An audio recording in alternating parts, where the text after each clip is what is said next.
Good afternoon, everyone. It is 1:19. I now call to order the meeting. I now call the meeting to order. Stephanie, please take roll call. Sure. Ms. Bayham? Here. Ms. Bayham here. Mr. Boynton? I'll think he's the one. Let me just double check. Mr. Doyle? Here. Mr. Doyle here. Mr. Meta? Dr. Yeah, Dr. Meta here. Mr. Taylor? Ms. Washington?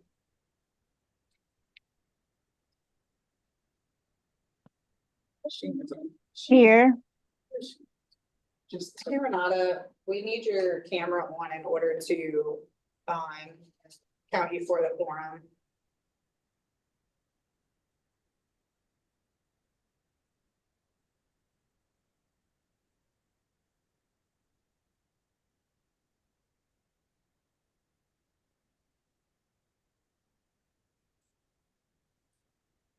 And Ms. Stewart here.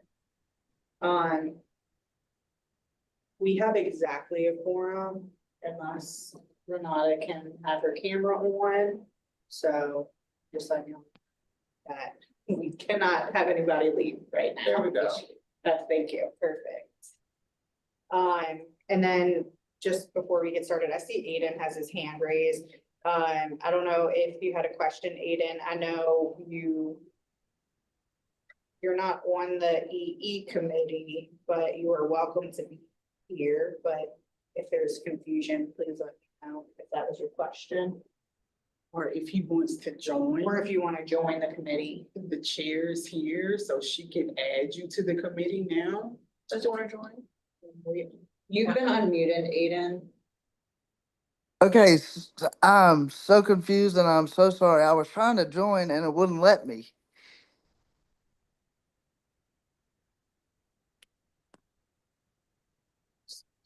Would you like to join as a panelist, Aiden?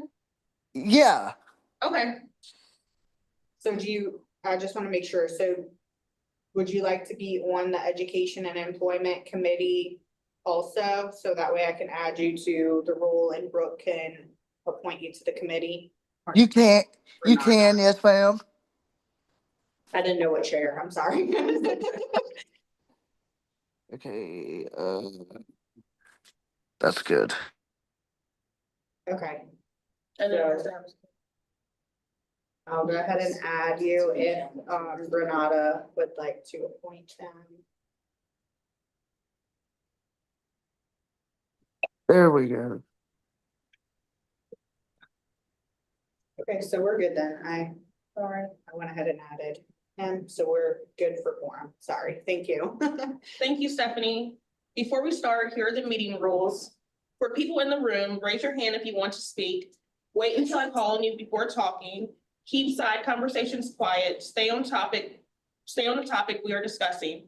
For committee members joining by Zoom, you must be on camera with your full name showing to count for quorum. Keep your microphone off unless I call on you. Click raise hand if you want to speak. Wait until I call on you before unmuting. For all attendees, the Q&A box is only for people who ask for an ADA accommodation. It is not for public comment. Committee members in person speak first, then ones on Zoom. Then in-person public members, then public members on Zoom. Please be patient. Hybrid meetings can be hard to manage. If we run short on time, comments may be limited. Comments about a person's character are not allowed. Public members will have one chance to comment on each agenda item. Each person has 2 minutes.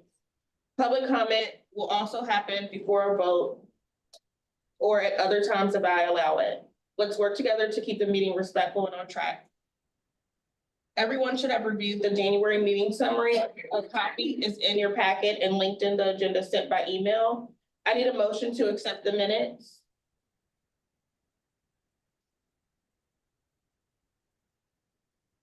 I'll make the motion.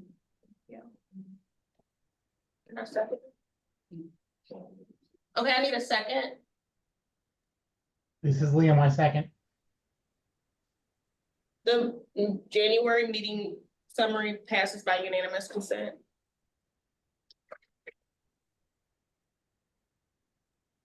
Our first agenda item is an update from LRS. Melissa Bangham will now give her update. Hi, good afternoon, everybody. I'm gonna provide some updates and then obviously any other topics y'all want me to discuss, I certainly can do that. I was asked to give an update on 3 specific bills, which is House Bill 209, 353, and 230. Those are all minimum wage bills, and so I don't have an update on those. I don't think anything has progressed at this point with them, but those are all state minimum wage law bills.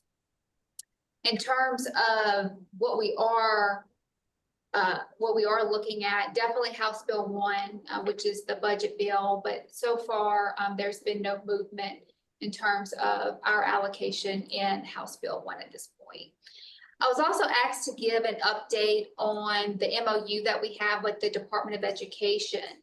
So in terms of that particular MOU, the responsibility LRS has, the primary responsibility is essentially that we provide access to pre-employment transition services to all students with disabilities who request those services, and then also, and just as importantly, if not more importantly, to make sure that students, before they exit the school system, that we determine them eligible for services and we get them in a plan for employment so that there's no gap there, so that when they're leaving the school system, their services are in place.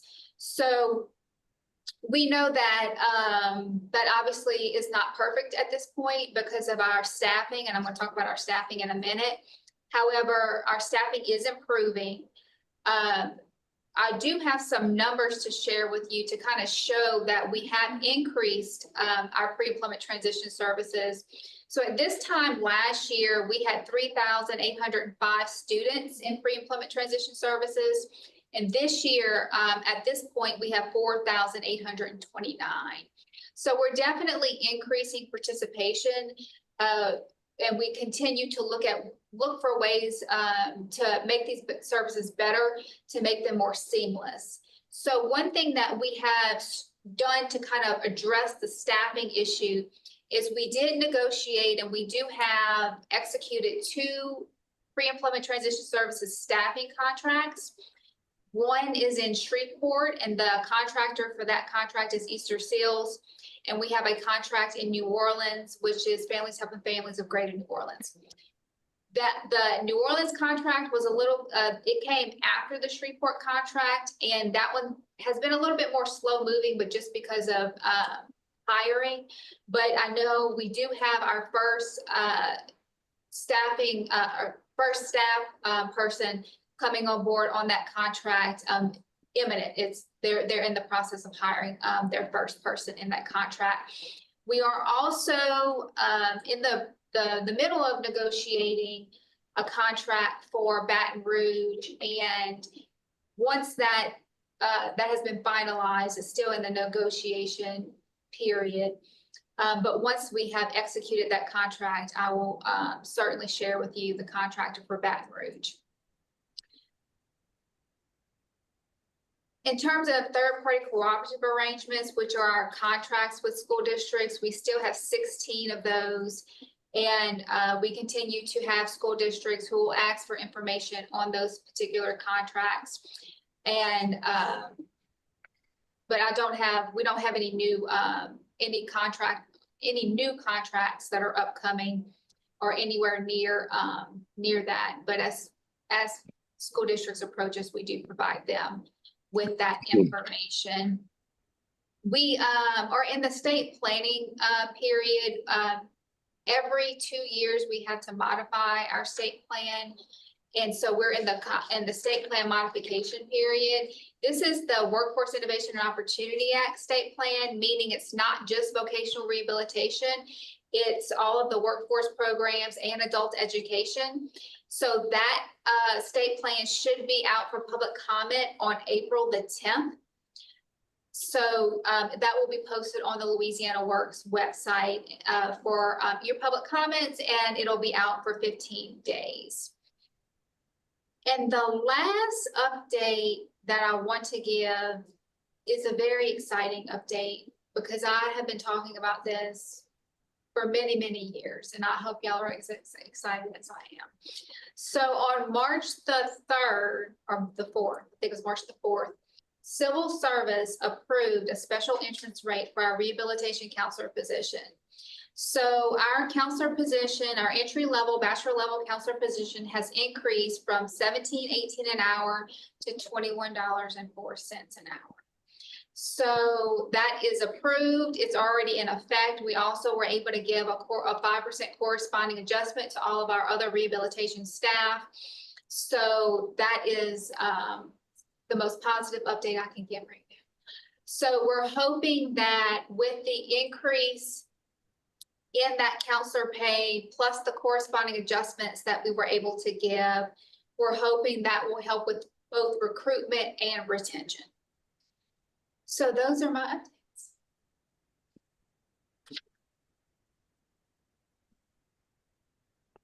Thank you, Melissa. Does anyone have any questions before we move on? I have a question. Yeah, Chair. Melissa, so how many school districts are there? Do you know? I don't know. Okay, I'm sorry. A lot. yeah, is it like 40 something school districts? No, it's not that many. Oh, it's School more than that.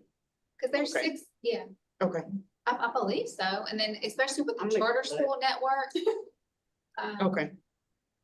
And so you said y'all have 16, We have 16 third-party cooperative arrangements, which means those school districts that we have those contracts with, they put up the matching funds for that particular contract. And and through that contract, they hire a transition specialist who serves that district for their transition. I don't know the numbers off the top of my head, but like Livingston Parish is one of our contractors. That's a larger parish, so they have at least 3, if not 4 people on that contract. okay, But all of their pre-employment transition services are coordinated and provided through those staff that are paid for by that contract. okay, So any of the districts that, or most of the districts that don't have third parties, that's where we get to the situation where we have one of our fee-for-service vendors Mhm. who go into the district to provide those services. And how many fee-for-service vendors do y'all have? I can find out. Okay, Sorry, I was, no, no, no, it's a fluid number. But I Okay. can find out. gotcha. And I have a few questions. Sure. How many people is LRS serving currently? We are, I'm sorry, y'all, that's in my big update that I don't have yet, but I can give you Okay. big, I can give you big numbers. Okay, Or roundabout numbers. A little over 9,000 is in Okay. our vocational rehabilitation program. And then we have the 4829 who are in pre-employment transition services only. and then do you know how many people are on the wait list or unable to be served due to funding limit? We do not have a waiting list. So people are served more slowly than I would like them to be, but we do not have an actual waiting list. Okay. And does that apply for the current times for students leaving school to receive LRS services?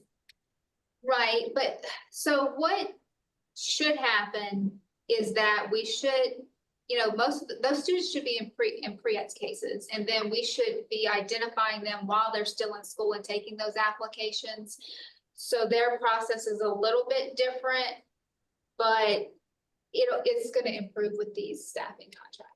Okay, my other question is, do any of the bills directly affect the pre-ETS or transition services for students with disabilities? Any of the state, Any of the, I guess the like in the Yeah. legislature.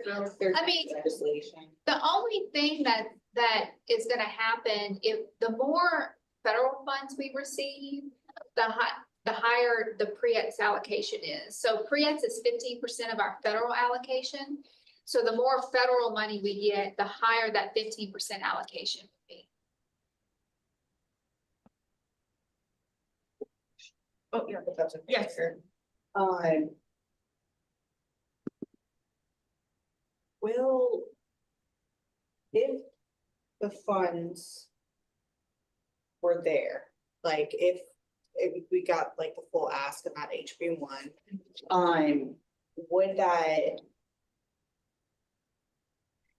Would that increase the number of people that are able to get services, or would it shorten the amount of time that it's, am I making sense? It does Like, make sense. or It's very is it just kind of depends Well, it on- depends, but I'll explain more than that. So there's a couple things going on right now, meaning like we have about 18 vacancies in LRS right now that we're actively trying to fill, that we have TO. So hopefully with the SCR, the special entrance rate, we'll be able to fill those positions, because I constantly have, usually it's 23 vacancies just because of the churn, people in, people out. With the additional funds, our department has access to provide information concerning. So if you get these additional funds, how many more staff will you need? Because essentially a staff person can only assist a certain number. So the more staff people that I have, the more counselors that I have, the quicker I'll be able to get people through the process. So does that answer your question? I think so, yeah. Thank you, Melissa. Next, we were gonna have an update from the Louisiana Department of Education, Lauren Wills, but she is stuck in a meeting. So we do have her, what is it, her updates, her She, Her yeah, report. she provided a report, and if it's okay, I can kind of go through it. I'm gonna answer questions. But I did just get the report last night, so that's why it's not included with any documents. But I can kind of just talk through what's on here. And then if there's any questions, they can be brought up at the full council meeting on the 30th, April 30th. Because I believe she has RSVP for that, so. I asked for stuff that I thought that the Education and Employment Committee might be interested in, especially with the legislative session being in right now. So the first thing was just the update from SEEP, so the Special Education Advisory Panel. They met on March 18th. There's some reports that were included. She did include like the link to the materials and the recording for that. But the big updates just included revisions to some bulletins related to differentiated monitoring and support. And the IDEA grant application. So those were the two main topics that they talked about, and I will have this on the website by the end of today, so you can view those materials and that reporting. We also sent out, as an LADDC, we sent out the IDEA grant stakeholder input survey. I believe it was last week. It may have been the week before. I'm sorry, my days are all mixed up, but they do have a grant application. So I sent out that stakeholder input survey. It is the last day to complete it is this Friday, so March 10th. And then the next part is to give public comment on that grant application. So what did I say? Oh, April 10th. I'm sorry. I don't know where, again, y'all, these days, they got me all messed up. April 10th, so this Friday. It's still this Friday though. So they take the stakeholder input in order to write that application. And then once they have that kind of finalized, then you can give public comment on that application. So the public comment form, I believe we're gonna be sending that out next week. That way you can comment on that, kind of like that input and what they have put together from that stakeholder input. She gave some legislative updates. I don't know. So I'm just kind of reading through it really quick. So the first one is HB 342. It would require that in special education due process hearing, the local education agency carry the burden of proof to demonstrate that a student's current or proposed program or placement is appropriate. And it specifies that the LEA must meet this burden by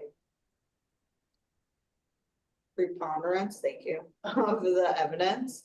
And then currently it is Louisiana's practice is consistent with the US Supreme Court precedent. The party seeking relief generally bears the burden of proof. In most cases, this means that parents challenging an IEP must demonstrate that it is not appropriate. So it would reverse that default rule by placing the burden on LEAs in all due process hearings.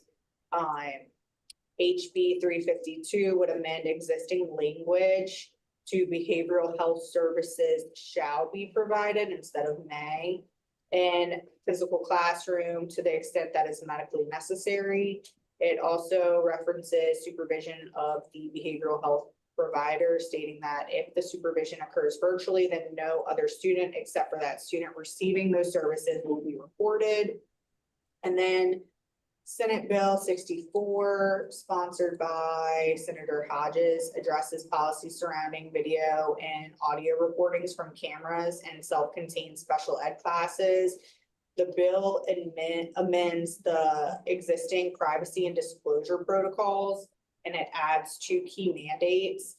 Mandatory joint viewing, so it requires that both school superintendent or their designee and the parent or legal guardian must be present during the initial viewing of any requested recordings.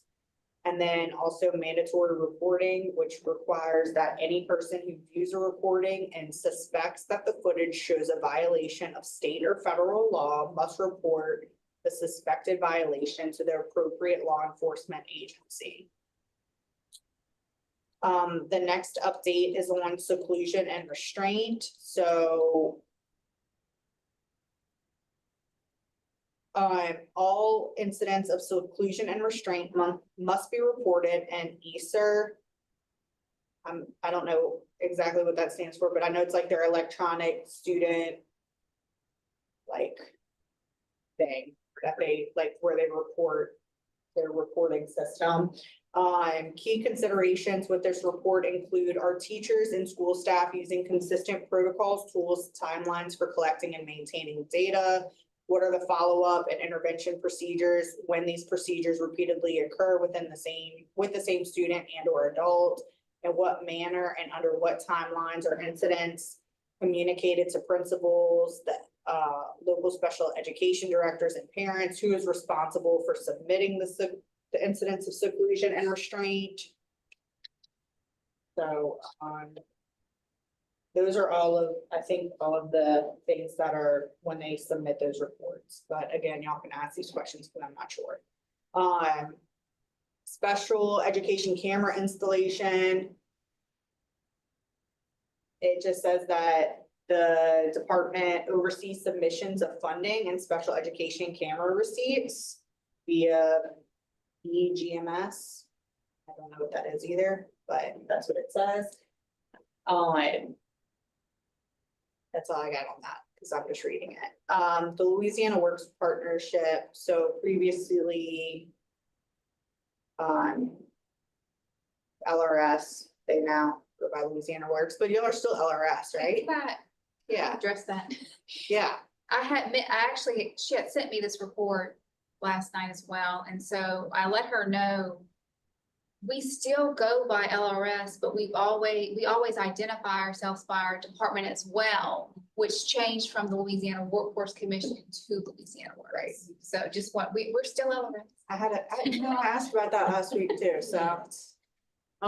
So there is a MOU and Melissa did talk about that, when she gave her update to ensure that students with disabilities are supported throughout the state. I can kind of go through all of this if you would like, but I'm literally just reading it. So it's up to you, Brooke, if you want. No, you don't. Okay. Can I give a point of clarification?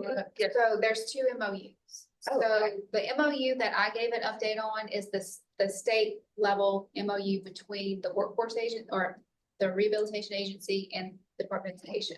That MOU that she's referencing there has to do with their Disability Innovation Fund grant. It's a separate grant that they have through the U.S. Department of Education to improve transition. So just want to make that point of clarification. Oh, thank you. And I'm sorry, what was it called again? The disability? Disability and Innovation Fund, it's in there. I'm sorry. We call it the DIF grant, but it's disability. Oh, I found it. Thank you. I was unaware that y'all even had to, so thank you for letting us know that. Right, thank you, Stephanie.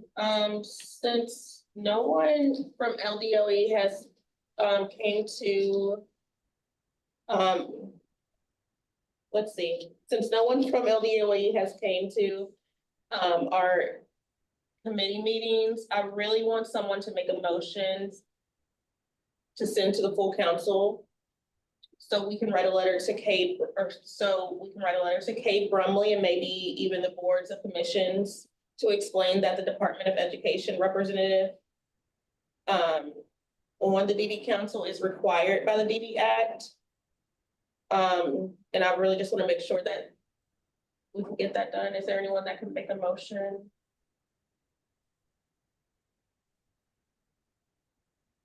Since we were not able to ask or get any questions or get a department update, to make a motion to have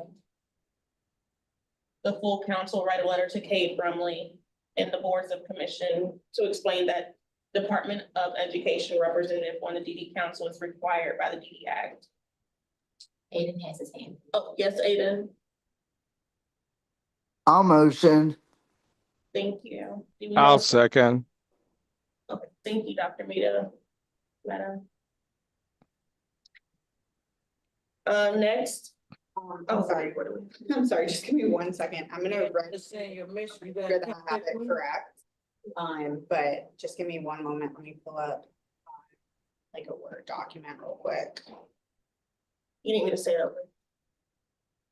I think I found it.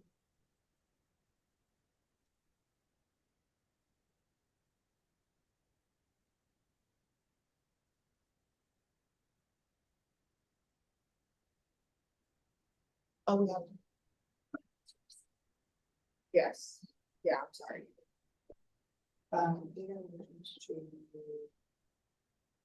Ask the council. Ask the full council to write a letter to Kate Brumley and the boards and commission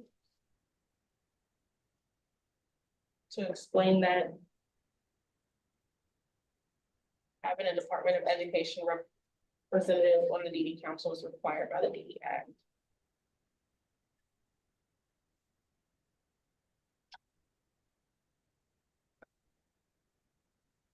And we would also like to let them know that the representative has not been, that has been assigned to the council, has not come to any education and employment meetings since Meredith left in 22. Think was she here in October? I don't remember. She wasn't at the October. School, so, Oh, I meant, August 2025. so but it's been on. We didn't- oh, We didn't have anybody. yeah, so before since October. July. Yeah, I think July was. Meredith's July was her last Her last meeting. meeting. Okay. Exactly, yeah.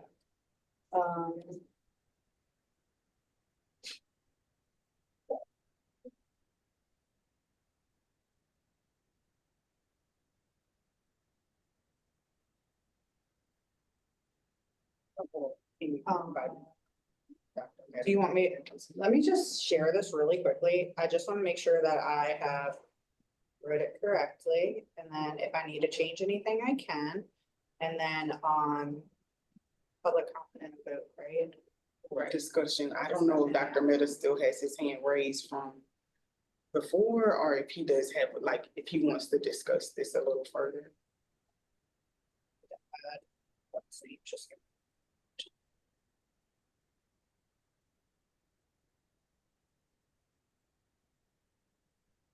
I think so.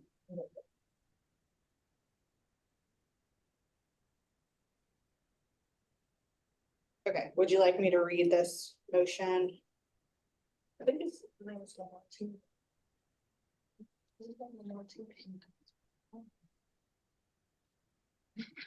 Oh, yes, yes. No, I was just asking. I heard what you said. Okay, so Aiden Blenchke motions to ask the full council to consider writing a letter to Cade Brumley and boards and commissions to explain that having a representative from LDOE is part of the DD Act. Do I need to include anything else in that motion? I just want to make sure that I have what is. So I don't know if I need to or change wording. I think it sounds fun. Yeah, I mean, I think it sounds fine. I mean, it would be up to the person who made the motion. Yeah. To Aiden. Aiden, does this capture your motion? This sounds good, yes. Okay. So then I ask for public comment. We'll ask for discussion. Oh, Is there any discussion From committee? from committee members? Dr. Mita, do you have anything?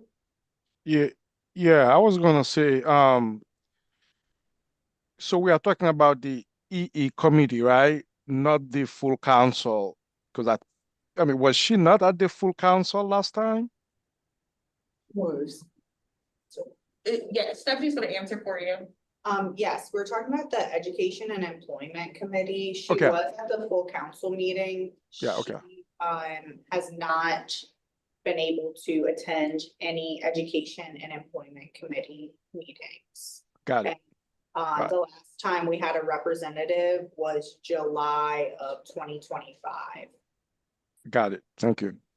You're welcome. Discussion from. Yeah.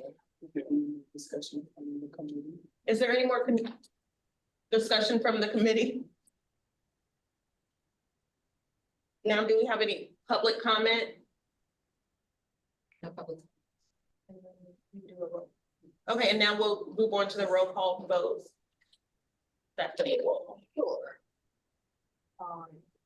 Sorry, Eric is online, but I'm trying to promote him. It's not moving over, so he may not be able to vote for this one, but we still have a quorum. Okay. So I'm gonna share this one more time and then I'll go ahead and take that vote. A vote for yes is to ask the full council to consider writing the letter to Cade Brumley and boards and commissions to explain having a representative from LDOE as part of the DD Act. A vote for no is against that, or you can abstain. Ms. Bayham, Abstain. Ms. Bayham abstain, Mr. Boynton. Mr. Doyle, Abstain. Mr. Doyle abstain, Dr. Meta, Yes. Dr. Meta, yes. Mr. Taylor. Ms. Washington.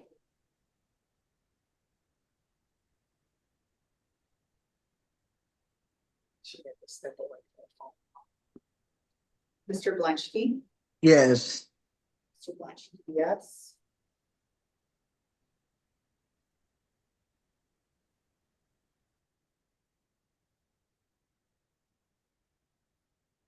Two yeses, two abstentions, 0 no's.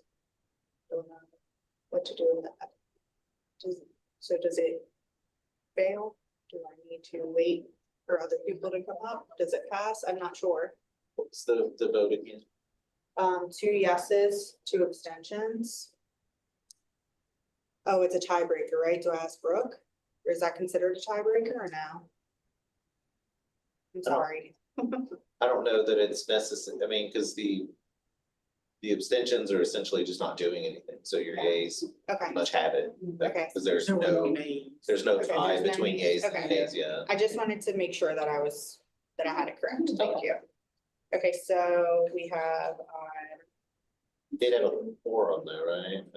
I'm making sure. I need 4. Okay, just check.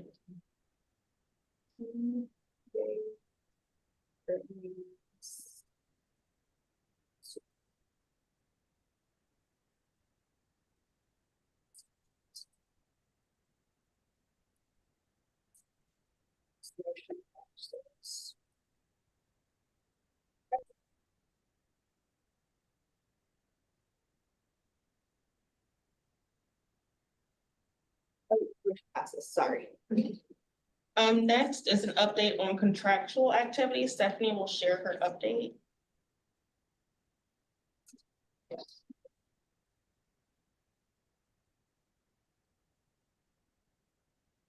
So I'm gonna give an update on I think it's 3.1.4, but I'm making sure I have the right number, which is the transition to adulthood. Yes, 3.1.4. So Team Dynamics sent their survey results. They did send out a survey to their listserv, and they sent it to us, and we sent it out also. They received 46 responses across the state, but they used this survey to schedule sessions, including the best month for the session, the best day of the week, and the best time of day to have these sessions. They are gonna have trainings in 5 regions, so that's Region 1 and 10, Region 2, Region 4, Region 7, and Region 9. On March 13th, we sent out an LADDC news that included the registration for all of those workshops. The first workshop was in Ponchatoula on March 25th. So it's 2 sessions. There was a 9:30 to 11, and then I think like a 12 to 2:30. Those topics were employment. So that was the first session. The second session was health and well-being. So they had 8 people registered and 2 people attended of those 8. So that is my update for that. Thank you.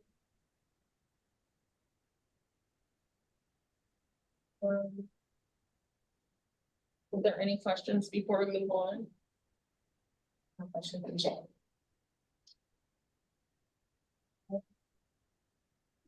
We now will move on to announcements. April 30th is the full council meeting. It begins at 10 a.m. in this room. Do any committee members have announcements? Oh, yes. But I do not want. Yes. April 21st is the second part of the planning committee. It will be it's scheduled from 9 to 1. So I just wanted to let everybody know. So it's April 21st from 9 to 1. The information is on the website to register. So if you'd like to join virtually, it'll also be here. So you're welcome to come in person. Oh, yeah. And Act 378 is next Wednesday from 12 to 2. And I can also announce that the executive committee meeting will be right before the full council meeting on April 30th from 8:30 to 9:45. I encourage, and I'm gonna send this out in an email to all council members, but I encourage you guys to attend the executive committee. They will be discussing the council meeting schedule again.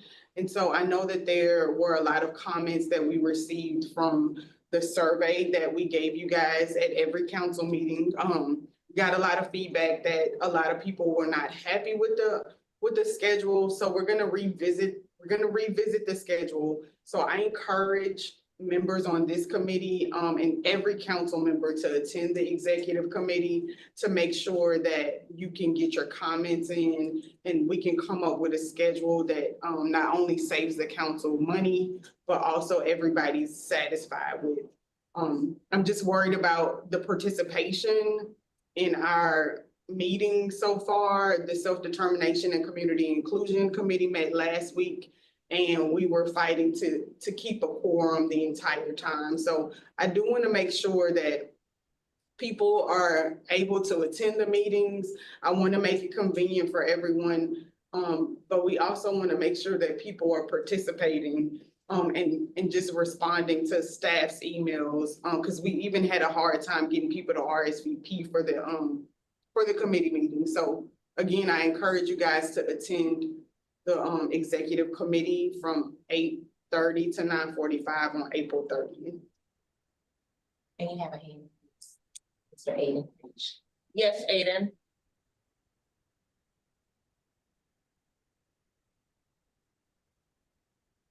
You answered my question, Ebony. Thank you. You're welcome. I do have one thing, for, Monday, April 13th. House Appropriations is going to be voting on the budget, HB1.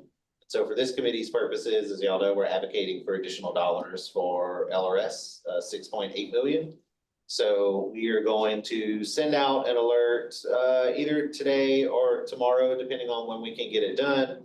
Just asking folks to reach out to House Appropriations. We'll also have a yellow shirt day if anyone can join. It's at 9 a.m. Monday in House Room 5.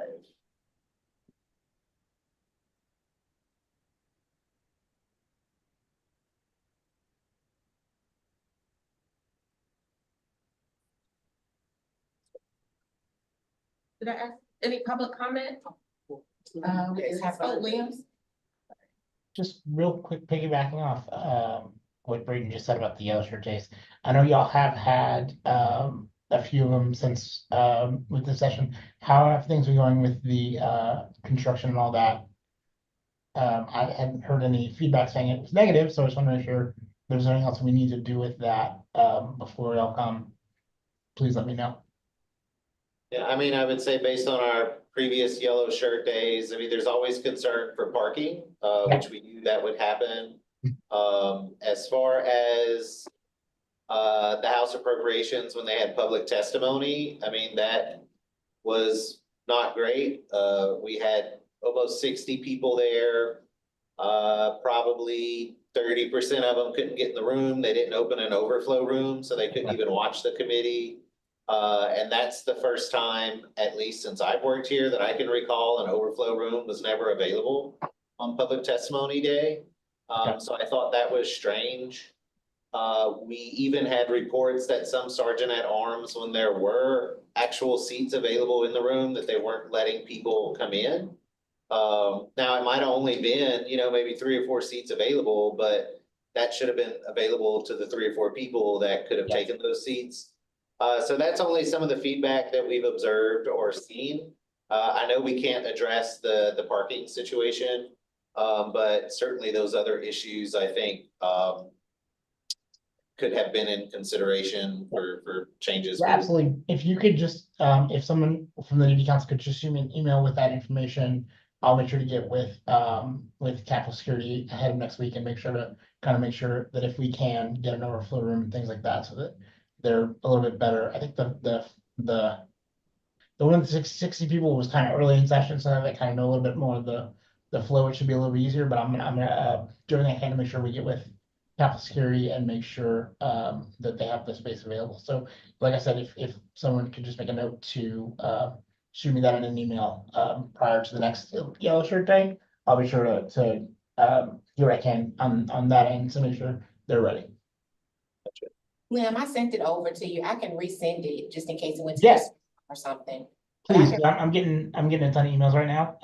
But yeah, so just, and like I said, I'll flag it and, cause I know that like we haven't talked to them and they were aware the last time we were there, but even if they're still having issues, I want to get back with them again and make sure that, that we do better hopefully this time. So just I'll make sure to request if we can to put in a specific overflow room and make sure, to have get with the sergeant at arms if necessary. But if you don't mind sending me that feedback and resend it, or in this case, resend it, and then I'll take it from there. Okay, any public comment? All right, hearing none. I'll adjourn the meeting at 2:01. If there's no objection. All right, bye, everybody. Bye.